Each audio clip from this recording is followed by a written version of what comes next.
গত ভিডিওতে এরোটা আমার কনসোলে আসছিল, কিন্তু এই ভিডিওতে নাই। আমি জানি না কি হইতেছে আমার পিসিতে ভাই, কখন এরর আইতেছে কখন যাইতেছে, আই হ্যাভ নো আইডিয়া। যাই হোক, এরর আসতে থাকবে, চাইতে থাকবে, কিন্তু প্রোগ্রামিং করতে থাকতে হবে, চাইতে দেওয়া যাবে না। আমরা গত ভিডিওতে কন্ট্রোলড ইনপুটস এর ব্যাপারে শিখছিলাম। যদি আপনারা গত ভিডিওটা না দেখে থাকেন, অথবা তার আগের ভিডিওটা না দেখে থাকেন, অথবা একেবারে পুরা শুরু থেকে এই পর্যন্ত ভিডিওগুলো না দেখে থাকেন, তাহলে অবশ্যই দেখে নেবেন, কারণ প্রত্যেকটা ভিডিওই সামওয়াট ইম্পর্টেন্ট এবং পরবর্তী ভিডিওগুলো ইম্পর্টেন্ট হইতে যেতেছে। ভাই প্লিজ প্লিজ দেখেন, ভিউ বাড়াইতে হইব। যাই হোক, আর আপনারা যদি আমার চ্যানেল নতুন হয়ে থাকেন তাহলে আসসালামু আলাইকুম এভরিওয়ান। কি অবস্থা সবার? আশা করি সবাই ভালো আছেন, সুস্থ আছেন, সুন্দর আছেন। আমি আলহামদুলিল্লাহ ভালো আছি। ওয়েলকাম টু মাই চ্যানেল, যেখানে আমি নিজে শিখি এবং আপনাদেরকে শেখাই।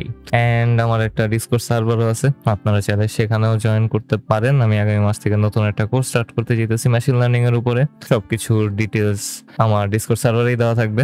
এই তো, আর কি কমো। যাই হোক, নিজের একটু প্রমোটিং করে দিছি, আর কিছু করার নেই। কিন্তু আমাদের পড়ালেখার দিকে ফোকাস করতে হবে। Focus Rishad, focus.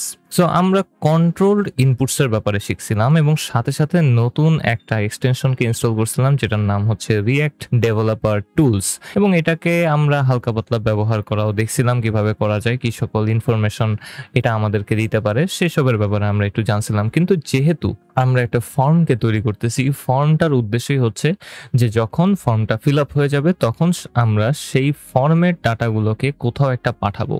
In general আমরা ব্যাকএন্ডে সে ডাটাটাকে পাঠাই, কিন্তু আমাদের ক্ষেত্রে এখন কোনো ব্যাকএন্ড নাই। সো আমরা ডাটাটাকে কোথায় পাঠাবো? আপাতত আমি চাই যেন আমি কনসোলে আমাদের এই নেম এবং ইমেল ডাটাগুলোকে শো করতে পারি। সেটা করার জন্য আমি আগে একটু গোছগাছ করে নিব। এখানে আমাদের অন চেঞ্জের জন্য একটা ফাংশন তৈরি করছিলাম এবং প্রত্যেকটা ফাংশনের ভেতরেই আমি স্টেট ভ্যারিয়েবলটাকে লক করে দিছিলাম। আমাদের লক করার এখন আর দরকার নেই। আমরা একই সাথে বাটন প্রেস করলে যেন ওটা কনসোলে শো হয়, সেই লজিকটাকে ইমপ্লিমেন্ট করতে চাই, এবং এটা করে দিলেই হয়তো আমাদের কাজ শেষ। এখন আর বিনা কারণে কোনো কিছুকে ইনপুট দিলে আমাদের কনসোলে সেটা লগ হবে না। এন্ড আমি এখন সিম্পল লজিকটাকে ইমপ্লিমেন্ট করার চেষ্টা করব। অ্যাকচুয়ালি কি হবে, আমরা বাটনে প্রেস করব এবং কনসোলে আমাদের নেম এবং ইমেলটা শো করবে। এই শেষ, আর কিছু না। সো এর জন্য আমরা জানি যে অন ক্লিক নামক একটা অ্যাট্রিবিউট বাটন আমাকে দেয়, এবং সেই অন ক্লিক অ্যাট্রিবিউটের ভেতরে আমি একটা কল ব্যাক ফাংশনকে দিয়ে দিতে পারি, যেটা সিম্পলি লক করে দিবে আমাদের নেমটাকে এবং ইমেলটাকে। সো আমি দুইবার নিচে নিচে লক করে দিব নেম এবং ইমেল ভ্যারিয়েবল দুইটাকে।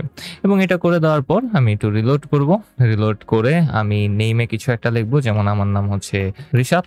অ্যান্ড ইমেলের ক্ষেত্রে আমি একটা হাবিজাবি ইমেল দিয়ে দেওয়ার চেষ্টা করব, .com। এবং তারপর আমি এখানে হ্যাশট্যাগ দিছি, এখানে একটা @ দেওয়া উচিত ছিল। অ্যান্ড দেন আমি সাবমিট বাটনে যদি প্রেস করি তাহলে দেখবো এক ঝলক আমাদের কনসোলে কিছু একটা শো হয়েছিল, এরপরেই গন হয়ে গেছে। এন্ড সাথে সাথে আমাদের ইনপুট ফিল্ড থেকেও সব গায়েব হয়ে গেছে। আরেকবার দেখি জিনিসটা আসলে হইলটা কি। তো আমি ইমেল কিছু একটা লিখে দিব, @something.com। আমি বাটনে প্রেস করলাম এন্ড সেম কাহিনীটাই হইলো। আমি আরেকবার বাটনে প্রেস করে দেখি তো কি হয়। আপনারা যদি লক্ষ্য করেন তাহলে দেখবেন যে আমার ব্রাউজারে ঠিক এই বাটনটা বারবার রিলোড আইকনটাকে দেখাইতেছে।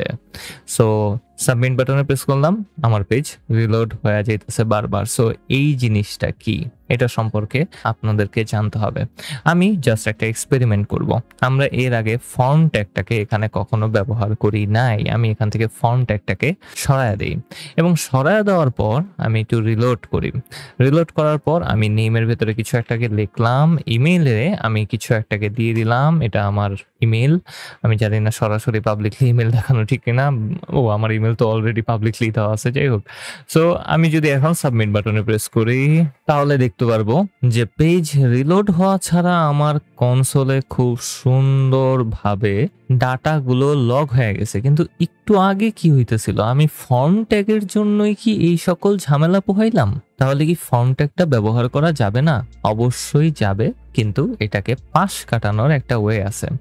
যখন আপনি একটা ফর্ম ট্যাগের ভেতরে কোনো একটা সাবমিট বাটনকে দেন, তখন এটার ডিফল্ট বিহেভিয়ার হচ্ছে যে এখন সেটা ব্যাকএন্ডে ডাটা পাঠাবে এবং আমাদের পেজটাকে রিফ্রেশ করতে হবে। এটাকে বলা হয় default behaviour of A tag.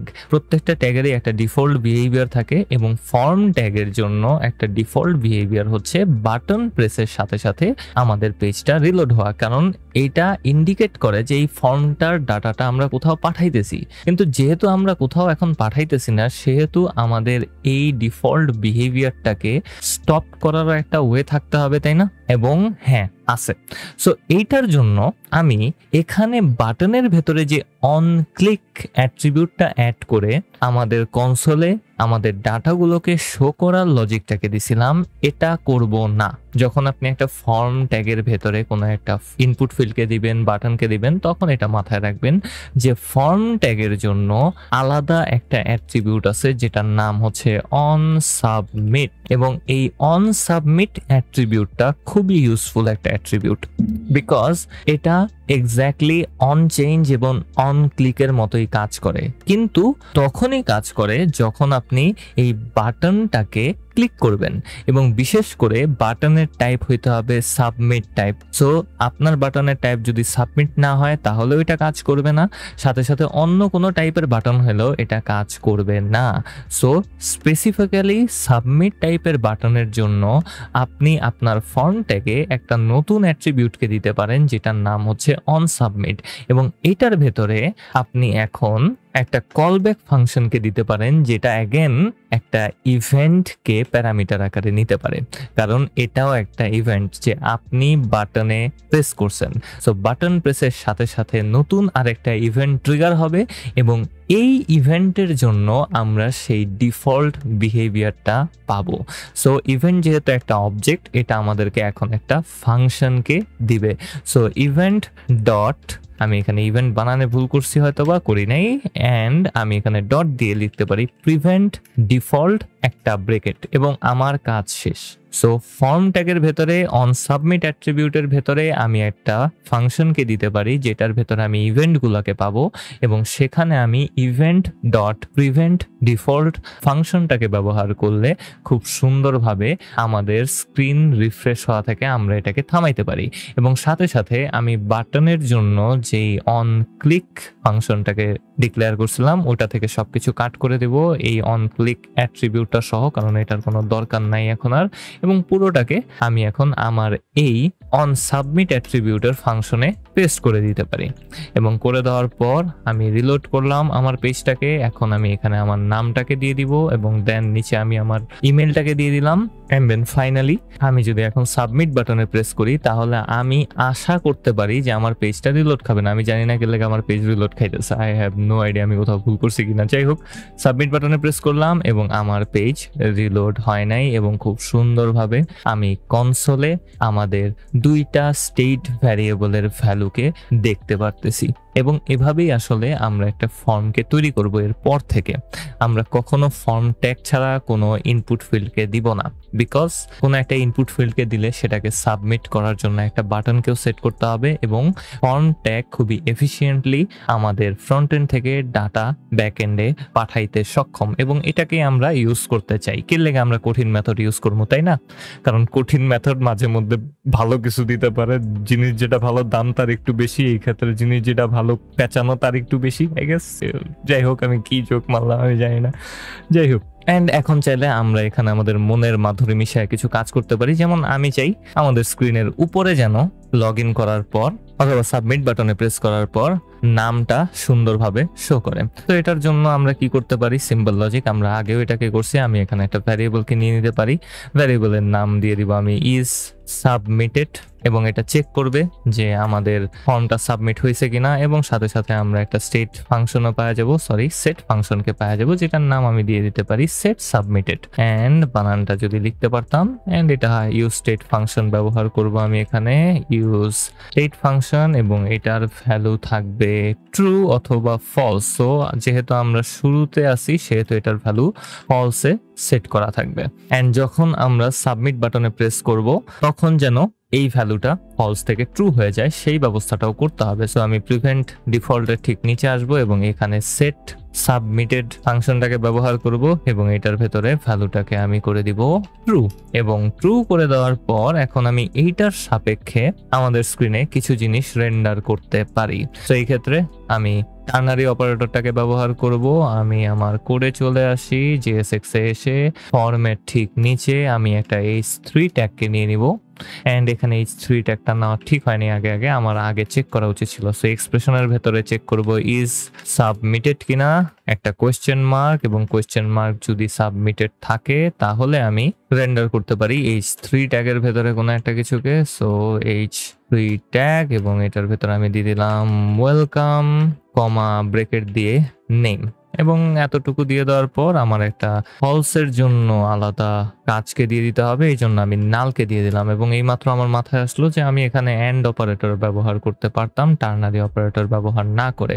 তো এই সকল জিনিসপাতি নিয়ে আমি আগের ভিডিওগুলোতে কথা বলছি, এই কারণেই বলি যে ভাই পুরাতন ভিডিওগুলো যদি না দেখে থাকেন তাহলে অবশ্যই দেখে আসেন, কারণ এই সকল লজিকই এর আগে আমি করছি, এই কারণে আমি অত বেশি এক্সপ্লেন করলাম না। এবং এতটুকু করে দেওয়ার পর আমি এক্সপেক্ট করতে পারি যে আমি যখন নেমে আমার নামটাকে দিব এবং ইমেইলে একটা ইমেলকে দিয়ে দিব এন্ড সাবমিট বাটনে প্রেস করব, সাথে সাথে আমরা ফর্মের ঠিক নিচে H3 ট্যাগে রেন্ডার হইতে দেখব welcome MD Rishad Talukdar IT ভাইয়া। ইয়েস, আমি নিজে একটু ফ্লেক্স মেরে দিলাম। যাই হোক, আশা করি আপনারা এই জিনিসটা বুঝতে পারছেন। আমার এখানে টার্নারি অপারেটরটা ব্যবহার করা ঠিক হয়নি, আমি একটা লজিক্যাল এন্ড অপারেটর ইউজ করে দিব এখানে। ভালো লাগতেছে না, অগোছালো লাগতেছে। ইয়েস, আপনি যদি প্রোগ্রামার হন তাহলে আপনার সবকিছু গুছায় রাখতে মন চাইবে, এই কারণে আমিও সবকিছু গুছায় রাখতেই পছন্দ করি। যাই হোক, অন্তত কোডের ক্ষেত্রে আমার জীবনের কথা জিজ্ঞেন না ভাই, জীবনে সব অগোছালো আছে কিন্তু কোড আমার পরিষ্কার। ওকে, যাই হোক, কেউ যদি এক্সপিরিয়েন্স ডেভেলপার হয়ে থাকেন তাহলে আমার কোড দেখা তার হালকা করে পিউক করে দেওয়ার ইচ্ছা হইতে পারে, কিন্তু কি আর করবো, একটু বেশি হাসতেছি আজকে। যাই হোক, আশা করি আপনারা বুঝতে পারছেন যে কিভাবে কি করতে হয়, অন সাবমিট অ্যাট্রিবিউটের কাজটা সম্পর্কে বুঝতে পারছেন, এবং সাথে সাথে আমরা কিভাবে আমাদের সাবমিট বাটনের ডিফল্ট বিহেভিয়ারকে স্টপ করতে পারি সেটা সম্পর্কেও আপনারা জানতে পারছেন। এটা অনেকেই জানে না, অথবা জানলেও অনেক পরে গিয়া জানে, কিন্তু আমি আপনাদের সাথে এই সকল জিনিসগুলো আগেই শেয়ার করে রাখতে চাই, বিকজ পরবর্তীতে যখন আমরা কোনো বড় কিছু করতে যাব তখন এই সকল ছোটখাটো খুঁটিনাটি জিনিস মিস হওয়ার অনেক উপায় থাকে, আপনি না চাইতেও হয়ে যায়। সো এই সকল জিনিসপাতিগুলো অনেক বেশি প্র্যাকটিস করতে হয়, অনেকভাবে অনেক ধরনের কম্বিনেশনে ব্যবহার করা শিখতে হয়। সো আমি আপনাদেরকে বলবো প্লিজ এক্সপেরিমেন্ট করেন এইসব জিনিসপাতি নিয়ে, কি কি জিনিসপাতি করা যায়, অ্যান্ড পরের ভিডিওতে দেখা হবে।